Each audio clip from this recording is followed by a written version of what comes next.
கொஞ்சம் இருங்க பாய். இப்போ நம்ம கொண்டு வந்திருக்கிறது இஃப்தார் பாக்ஸ், ஹெச்எம்ஆரோடது. நோன்பு திறந்த உடனே நம்ம அடுத்து முதல் காரியமா பாக்ஸை ஓப்பன் பண்ணி இஃப்தாரை ஃபுல்ஃபில் பண்ண வேண்டியது தானே. வாவ், பார்பிக்யூ சூப்பரா இருக்கு. நோன்பு கஞ்சி,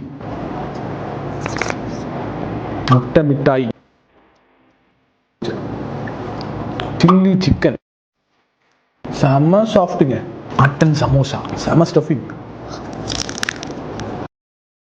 மினி ஷவர்மா, மட்டன் பிரியாணி பேர் போட்டு கொடுத்துருக்காங்க. பாய் வீட்டு கல்யாண பிரியாணி மாதிரி தெரிச்சுமாங்க. ஃப்ரூட் சாலட், ஜூஸ் கையில் இருக்கு. அப்போ சாரி